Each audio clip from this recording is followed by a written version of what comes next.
trademark weapon is deadly. Trinitarios know how to work with machetes and fight with them. They will just cut your hand and that's it. They not just want to do a little assault on you. They want to put you 6 feet under. They don't shoot their victims. They butcher them. A whole arm could come on. Your leg, wherever they hit you at, is gone. They are the Trinitarios, one of New York's most lethal and fastest rising gangs. You kill somebody with a gun, you ain't nothing. But if you kill somebody with a knife, I mean, you're real.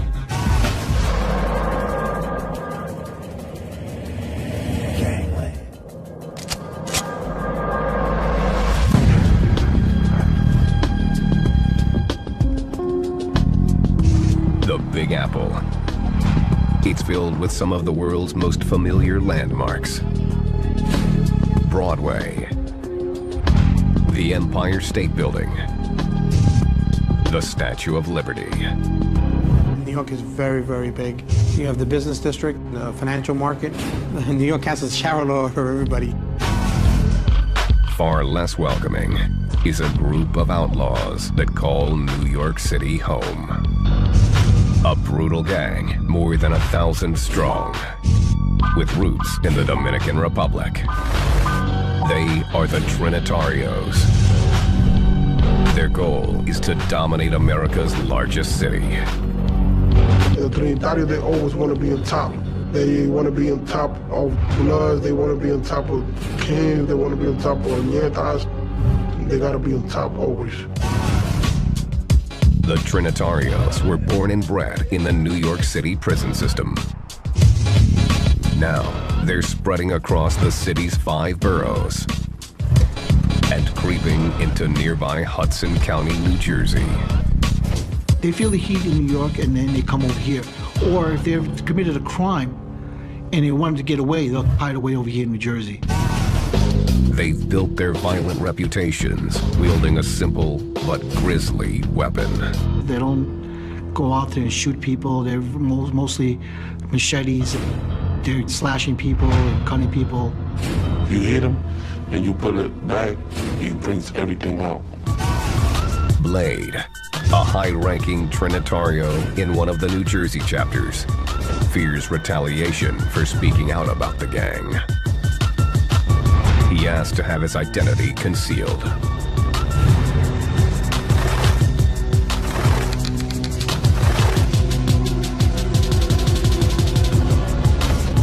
Blade came to the United States from the Dominican Republic in 1993 when he was 13. First month when I was over here, I stabbed my sister in the arm because she was trying to smack me. It wasn't his first assault. Blade already had a violent reputation. I stabbed somebody in the heart. I was like 11 years old because he was trying to take my sneakers. Blade and his family settled in Jersey City, across the Hudson River from Manhattan. It was a tough adjustment. Yeah, I didn't speak English when I came over here. And when I used to go to school, I used to get jumped every day. Everybody basically.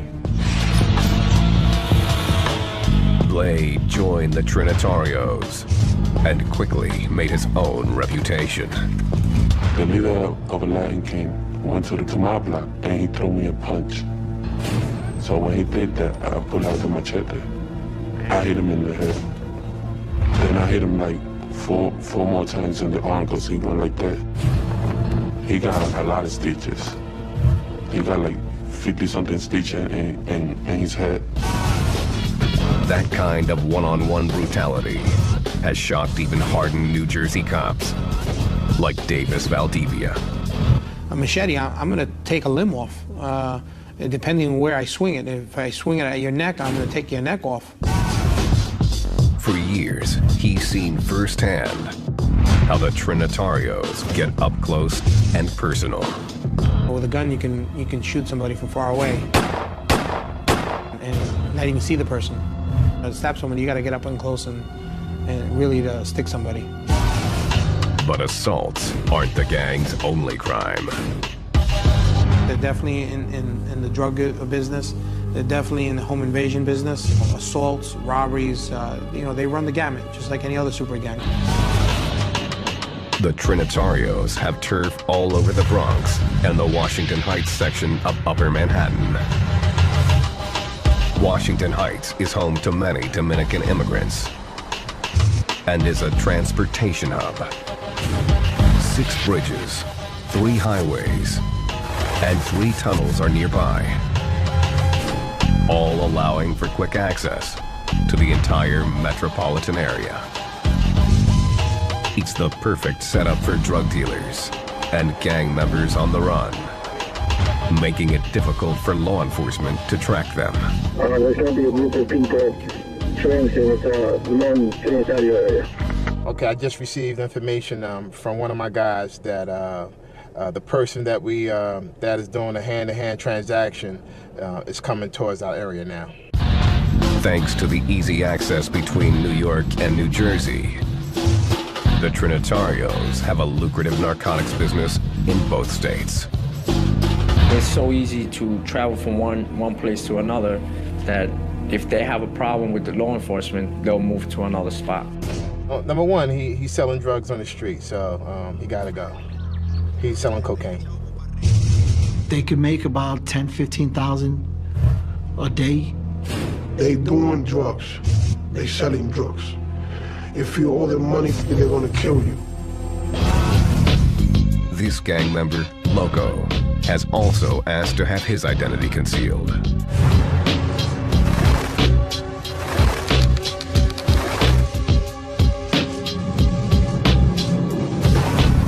Loco began hanging with the Trinitarios when he was 16.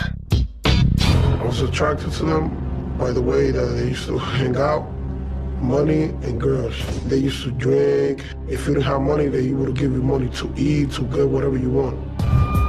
He ran into trouble with the law when a brawl broke out at one of their parties.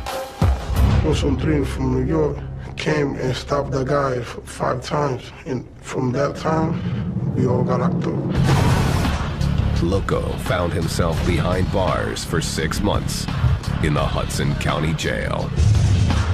His cellmates were all hardened gang members, and Loco had to make a life or death decision. When I went to jail, it was so crazy because I wasn't a member of a gang. I had to make a choice. Or I'll be neutral and I get beat up, or I'll become Trinitario. Loco joined the Trinitarios. You gotta fight for respect. If you don't fight for respect inside, you're gonna get beat up. You're gonna get killed. Though New York authorities have battled the Trinitarios for years, the gang has flown under the radar of New Jersey PD. We weren't aware of them.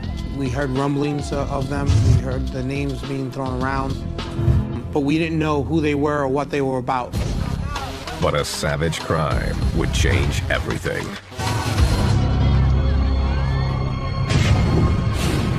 August 24th, 2003, Union City. Trinitarios from all over northern New Jersey joined thousands who lined the streets for the annual Dominican Independence Day Parade. It's supposed to be a joyous occasion, and it's supposed to be fun for all the family and for everyone who's Dominican. Police were also on alert for gang activity, which had arisen in years past. And a number of people attend the parade with the idea that they should be proud of being who they are, and sometimes who they are gang members. Detective Davis Valdivia was on a routine assignment to tape surveillance video from a rooftop near the end of the parade route. The stakeout was strictly a precaution. I just would zoom in on people's faces and later on try to identify them. If something should happen in the future, we have informants throughout Union City, and we can go to them and show them the tape and try to get people ID'd. 4 months earlier, tensions between the New Jersey Trinitarios and one of their rivals, a fierce street gang called the 60th Street Boys, had ended in bloodshed. They were arguing possibly about a girl when a member of the Trinitarios pulled a knife.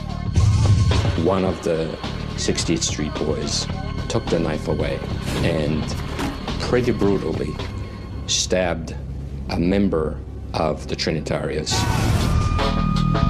The victim survived, and the attacker was arrested.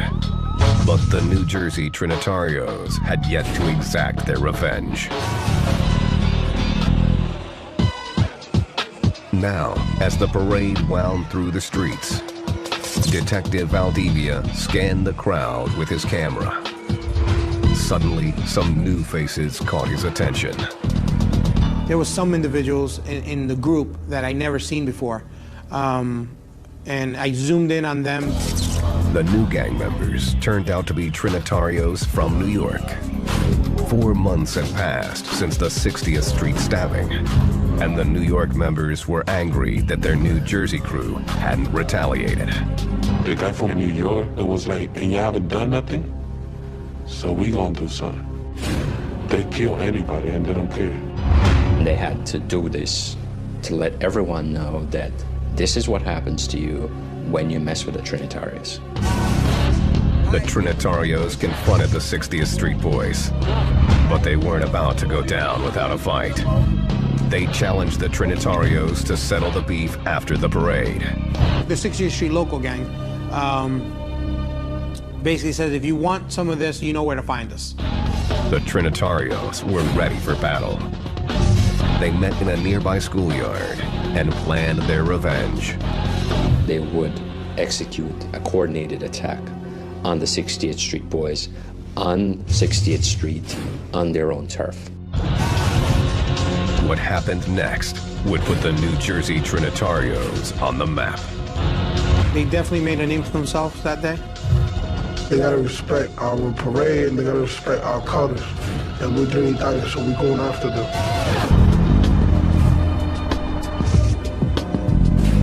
New York City.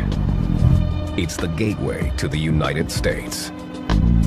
A symbol of opportunity, hope, and the American dream. It's also the breeding ground for a fast-rising criminal enterprise that silences its victims with machetes. A Dominican gang called the Trinitarios. Trinitarios, they kill people, they rob people, they kidnap people. Yeah, they doing the money quick. The Dominican Republic is the second largest nation in the Caribbean, with a long history of hardship. In 1961, the country's harsh dictator, Rafael Trujillo, was assassinated, ending his oppression, but throwing the country into chaos. For the next few decades, tens of thousands of immigrants fled to New York, all in search of a better life. They came here to the U.S., which at the time was experiencing a pretty decent manufacturing job market, and Dominicans came here to work. In the Dominican Republic, you only make 3,000 pesos a month. That's like $125. Sucks. Nobody want to be there. By 1990, there were 250,000 Dominicans in the New York metropolitan area. Most were productive citizens, but some got caught up in the city's crack epidemic and violent underworld. Everybody want to be thugs and stuff like that, you know what I mean? So everybody's doing crime over here. The cops took action, and Dominicans began streaming into the New York City correction system, including the notorious Rikers Island Penitentiary, just east of Manhattan. They quickly became the targets of violent, more established gangs, like the Bloods, Crips, and Latin Kings. Dominicans at the time were the minority. Many of them found themselves to be abused by the other ethnic groups, that were present. You see a lot of extortion in jail. People taking your commissary, people making you wash their drawers, beating you up for a phone call. In 1990, one Dominican inmate rebelled against the abuse. Pedro Nunez, aka El Caballon, was serving an 18-year sentence at Rikers for weapons possession.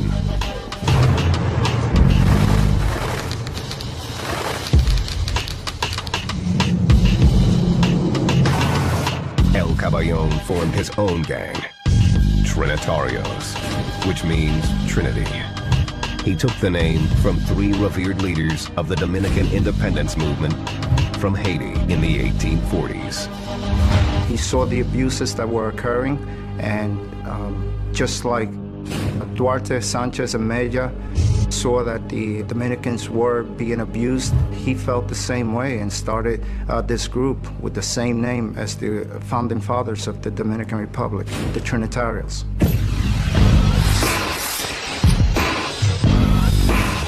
For the first time, the Dominican convicts had protection under the Trinitarios. But the gang kept a low profile to escape the watchful eye of prison officials. They kept it very quiet about what was going on for obvious reasons. The Trinitarios on Rikers Island basically operate as a secret society that's there to protect Dominicans. As their numbers grew into the hundreds, the Trinitarios began dominating the other gangs. I don't care what anybody said. In New York, if you're not a Trini in jail, you're nothing. Ain't no blood, Cribs, Latin King, nothing. Trini run New York. El Caballon's domain expanded in the mid-1990s as Trinitarios finished their time at Rikers and returned to the streets. With El Caballon running the gang from prison, the Trinitarios took new shape in the heavily Dominican neighborhood of Washington Heights in Upper Manhattan. So they started making, like, if you're gonna be a Trini in here, you gotta represent Trini out there. And you're not just gonna be a Trini in jail for protection. You gotta be a Trini in the street too. You gotta represent. The Trinitarios unleashed a crime wave that ran through Washington Heights into the Bronx and Brooklyn. They started doing narcotics distribution, possession of weapons, and violent crimes. In 1995, in the Bronx alone, nearly a murder a day was occurring, thanks in part to the Trinitarios. The gang began smuggling cocaine from the Dominican Republic, using ingenious and dangerous methods. They'll bring drugs to the state by swallowing it, boofing it. These carriers, known as mules, could hide a half-pound or more of narcotics, risking death with each trip. Imagine you with more than 300 grams inside your stomach. Anything could go wrong. You can't eat, you can't drink nothing. Jefe, a Dominican native, asked to have his identity concealed.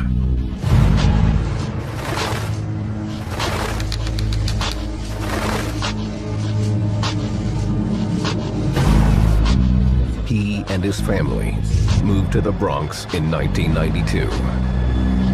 There's always something going on around there. Someone getting shot, someone getting caught for selling drugs. Jefe's father worked long hours driving a cab. He insisted Jefe stay at home while he was working because of the many gangs that terrorized the hood. It was usually Bloods and Crips. You know, they had Latin Kings, they had Nietas, Zulu Nation, and you would hear a few gunshots. The gang violence was impossible to avoid. In 1998, the NYPD in Jefe's precinct reported over 2,000 violent crimes, including rape, robbery, burglary, and murder. It was dangerous. The 4-4 precinct is the busiest precinct in the Bronx. Jefe had to stick with his Dominican brothers for protection. There was a lot of race going on, race issue, Dominicans and blacks. And they would come and pick up Dominicans on high school, junior high school.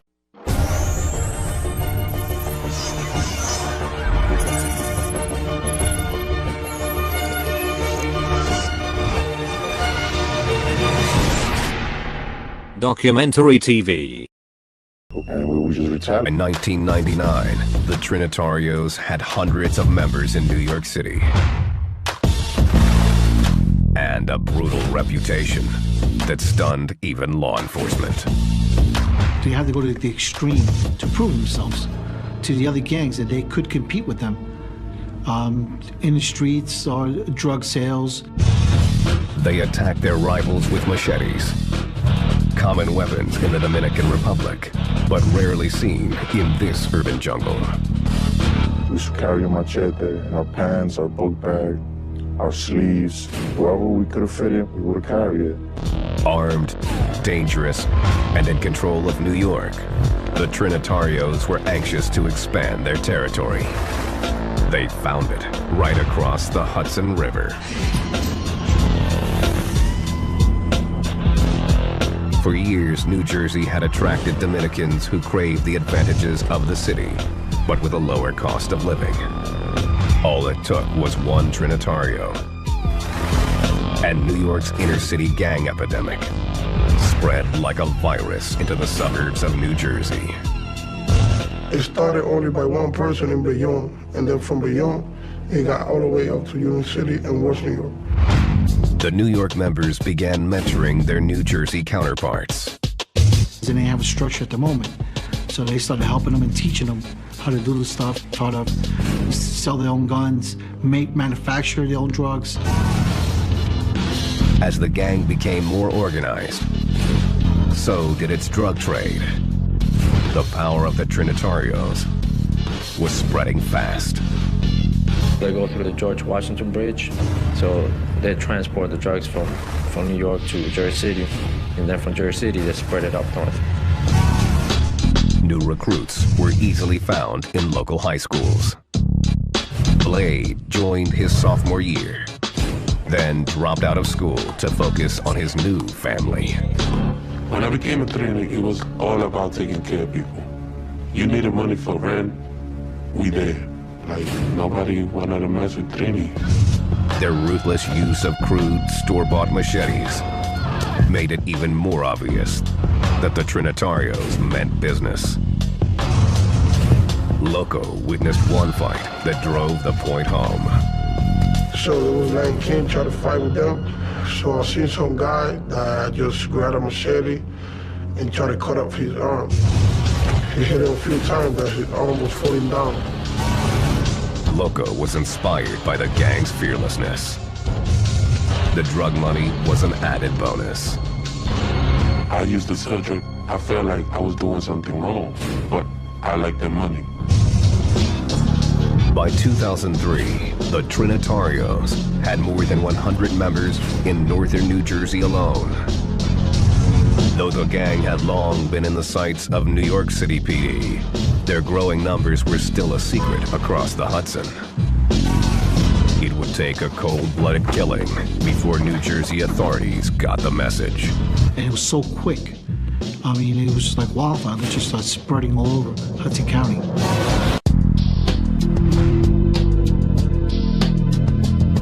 The Trinitarios, a machete-wielding Dominican super gang in New York City, is spreading its brutal violence into neighboring New Jersey. They were operating under the radar for a while before anybody got to know who they really were and what they were about. Trinitarios take pride in their Dominican roots. It starts with their name. It comes from the word Trinity, from the Father, Son, Holy Spirit. The gang's colors are those of the Dominican flag. Red, white, blue, and most significantly, lime green. The center of the flag got green. It means like earth. That's why we represent green. If you're wearing green, you want the mind. They always carrying a green bandana, or a green scarf, or a green hat. Anything that they wear green, it shows that they are Trinis. The gang also uses the flag as the basis of their motto. If you look at the Dominican flag, you have 3 words on top. It says Dios, Patria, and Libertad, which is God, country, and liberty. To recognize one another, members frequently greet each other with the numbers 41, 6, 12. 41, 6, 12. As to know if you a Trinitario, you'll be asked, you son of Duarte? You say 41, 6, 12. Like, yeah, I'm Trinitario. The numbers are a secret code the Trinitarios use to hide their identity. But it's really 4, 16, 12, which are the respective locations for the D, P, and the L in the alphabetical number. It's a code. So they'll make 4 and 16, 41, and 6. The letters D, P, and L show up in almost all of the gang's markings. Trinitarios aren't required to get inked, but those who do choose symbols of the motherland. Most of the Trinis, they do the Dominican flag, DPL, Dios, Patria, Libertad. Another popular tack is the symbol 3NI. 3 is for the 3 colors of our flag and the 3 fathers of our country. And the 9 is short for Trinitario. Trinitarios also represent with hand signs. Let's do guns up. It's in the center of our flag. And that's the 3 fathers of our country, the 3 colors of our flag, and DPL, Dios, Patria, Libertad. That's the D for Trinis, and it's like a cross, because our flag have like a cross that divide the colors. The Trinitarios are highly organized and enforce strict rules. I want to say maybe second to the Latin Kings, they're probably the most structured gang. All of the gang's chapters are organized the same way. Trinitarian structure, everything is 3. So there's 3 top, then you break it down into 3 heads for each chapter. They'll start off with the head, which they call a cabeza. They'll have a secretary. They'll have a treasurer. They'll have security. They'll have an enforcer. There is even an advisor who handles the members' personal business. He's the one, like, if you have a problem, like with your family and stuff like that, you need somebody to talk to, you talk to him. Leaders who get busted are quickly replaced. If I get sent upstate, whoever's second is first, third is second, and third will be a new man, you know? Trinitarios initiate some recruits with beat-ins. Others just need a good recommendation from a trusted crew member. If they know you already put in work, they know you fight and all that, they won't make you go through that hassle. You're like, oh, I know him, man, he gets down. All members must learn and obey the gang's basic code. The 7 points. God, respect, love, peace, courage, nation, and liberty. Gangsters who mess up get DP'd. You get 3 people that's gonna hit you for 3 minutes. It's from down to the head to the body. A second violation means twice the discipline. So you gotta make sure you don't do it again, because when you do the second time, you're gonna get 6 minutes. The third time, you're gonna get suspension. You ain't gonna be no training no more. Chapters hold regular meetings where they collect dues and conduct business. The money that we collect in every meeting is just in case you get locked up, we can send you money to jail. Once a year, Trinitarios from all over New York and New Jersey meet for a universal. they would have Universal so everybody could come down and be a part of what's going on. New York Trinitarios, older and more experienced than their suburban brothers, still call the shots. I would say New York probably has more of an influence on Jersey and probably tells them what to do or what to say or how to act if they don't like what they're seeing or hearing. That's what happened in August 2003 at the Dominican Day Parade in New Jersey. The New York Trinitarios discovered that their Jersey brothers had been attacked and issued their secret call to arms. 227 is 27. It means you go to war. The numbers are a code for February 27th, 1844, the day the Dominican Republic declared independence from its Haitian rulers. In Hudson County, it would signify that all hell was about to break loose. As soon as somebody said 227, my people gonna come, and they're gonna come ready. August 24th, 2003, Hudson County. It was New Jersey's annual Dominican Day Parade. From a rooftop, Detective Davis Valdivia videotaped the crowd, on the lookout for gang violence. I was up there for several hours. I would say probably 6 hours on that roof. Little did he know that the bloodthirsty Dominican street gang, the Trinitarios, was out for revenge. 4 months earlier, a 60th Street gang member had stabbed a New Jersey Trinitario. The victim recovered, but the Trinitarios had yet to settle the score. An unacceptable situation for their New York brothers. They were upset that one of their members was stabbed and nothing was done about it. If someone messes with one of their members and it goes unpunished, they will essentially be viewed as chumps. The New York Trinitarios were hell-bent on revenge and planned to get it on their opponent's own turf. They strategized their attack at a local schoolyard late that afternoon. At the suggestion of a New York leader, they traded their traditional machetes for screwdrivers. It was easy at the moment, because the guy from Brooklyn was like, oh no, we're not gonna carry none of that. What if we get stopped by the cop? They see us with screwdrivers in the car, they're not gonna bother us with that.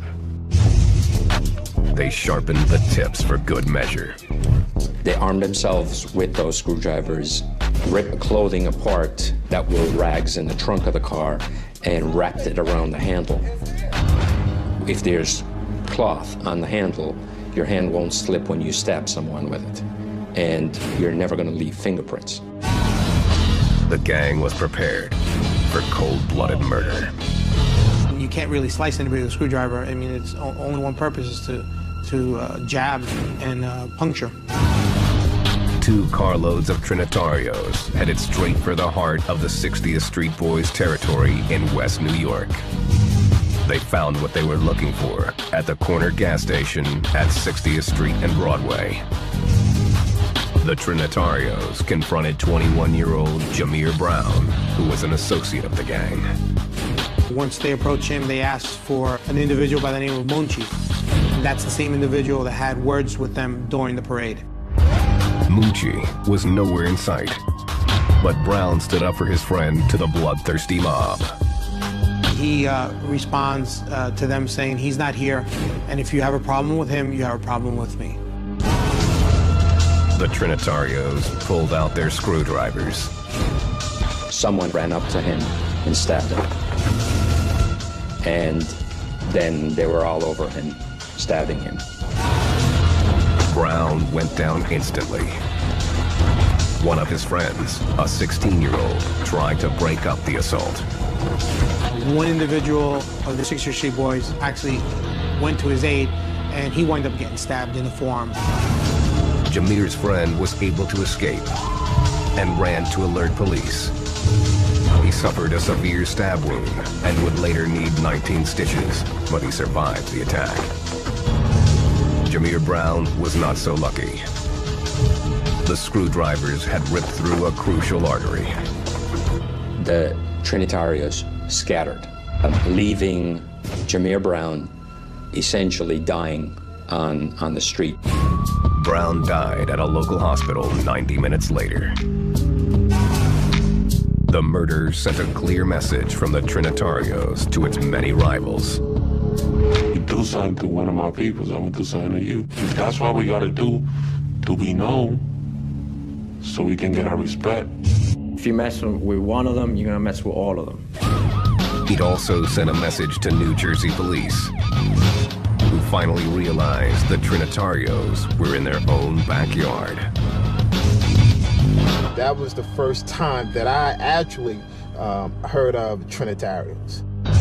After the parade is when I really learned about the Trinitarios. And since that day, things made a lot more sense to me.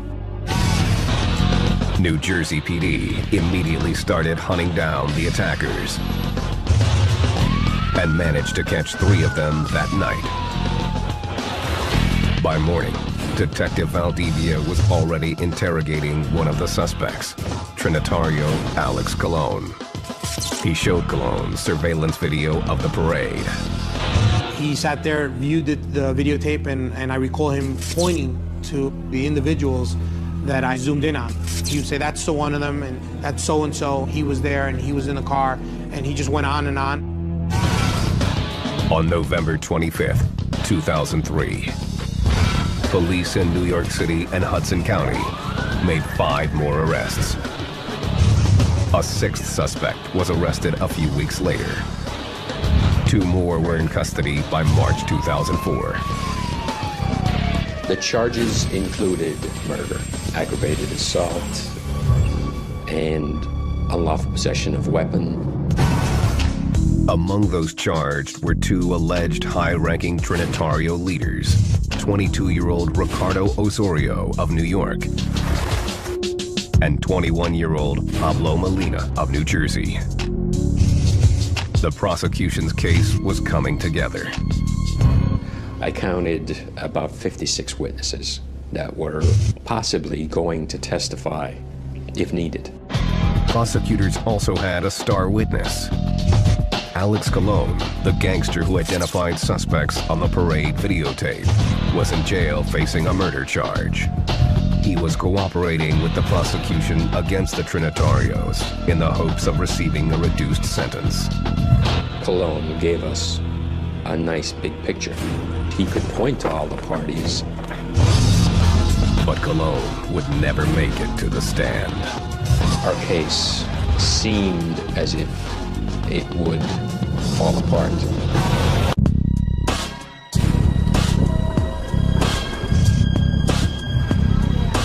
Hudson County, New Jersey, 2004. Police there were carefully building a case against the Trinitarios, who had repeatedly stabbed and killed 21-year-old Jameer Brown.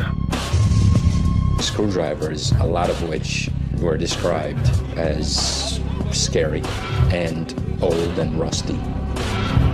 It was a pretty brutal attack. 8 defendants were set to stand trial. One of them, 23-year-old Alex Colon, was cooperating with police.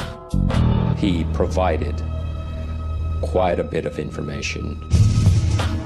The case looked solid until January 2005. Colon was killed by a fellow inmate in jail. No one could prove the Trinitarios had murdered Colon to keep his mouth shut. And the prosecution was now in big trouble. Their star witness was dead. And other witnesses were terrified they might be next. They wouldn't speak to us. The state was now scrambling to rebuild its case. So we had to start putting a whole different case together. And now this was now a patchwork of witnesses.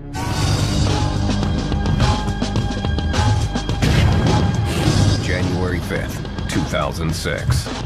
the first Trinitario defendant, one of the alleged New York leaders, Ricardo Osorio, went on trial.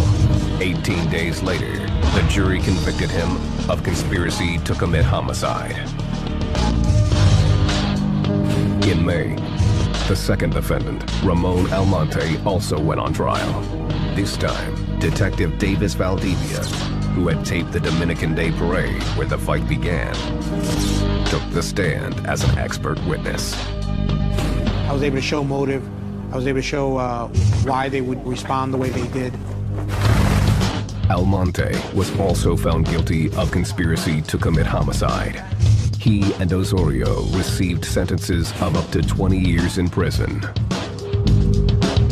The 5 other defendants, including Pablo Molina, one of the alleged New Jersey leaders, fled out before their trials began. The convictions dealt a major blow to the gang. I like to think that what we did here discouraged the Trinitarios and disrupted what they intended to do, which was begin a network in New Jersey. But today, the Trinitarios show little sign of slowing down. In March 2009, Manhattan authorities made a huge bust in Washington Heights. 41 alleged Trinitarios were indicted on charges from drug distribution to weapons possession. They had blocks and blocks of narcotics in every corner selling them. If you wasn't a Trini, you wasn't gonna sell drugs in New York. That's how they was doing it. Since the shakedown, law enforcement on both sides of the Hudson River has kept close watch on the gang. It's important that we have contact with them, just to let them know that we up here and we got our eye on them. They know how we operate, and you know, we kind of know how they operate. Detective Valdivia is now a full-time gang investigator in a nearby county. He still considers the Trinitarios to be a major threat to New Jersey and beyond. They're definitely in Connecticut. There are reports of them in Florida. They definitely have grown. They've definitely gotten bigger. Not every gangster is in it for the long haul. Loco is no longer active in the Trinitarios. He says he's done spending time behind bars. The future of them is going to jail because what they do is crimes. They're just so stupid because they're making money out of it, or they're just stabbing people and getting locked up for no reason. Loco is trying to build a new life apart from the gang, but fears he's a marked man. If I show my face, I will be in mad trouble. I'm gonna tell people that want to see this, young kids, don't get into Trinis. They ain't worth it. After years with his New Jersey chapter, Blade has also left the Trinitarios. He received the gang's blessing after having a child. It was like, man, you cool, you already have a family. So that's the only way that you can get out of it. If you want to do something with your life, they respect that. Hefe got a similar reprieve after starting a family. His perspective on the gang has changed since leaving Rikers Island in 2006. I'm lucky I'm alive. I used to do a lot of crazy. But now that I'm older, I got a different mentality. But these former gangsters are in the minority. The Trinitarios are on a mission to dominate even more of the New York City area. Nothing will stop them. Fighting, stabbing people, robbing people. Nobody can touch us, not even cops. I see them not stopping. I see them growing in number. I see them getting more violent. There will never be peace. 10 years from now, you're gonna still hear the Trinitarios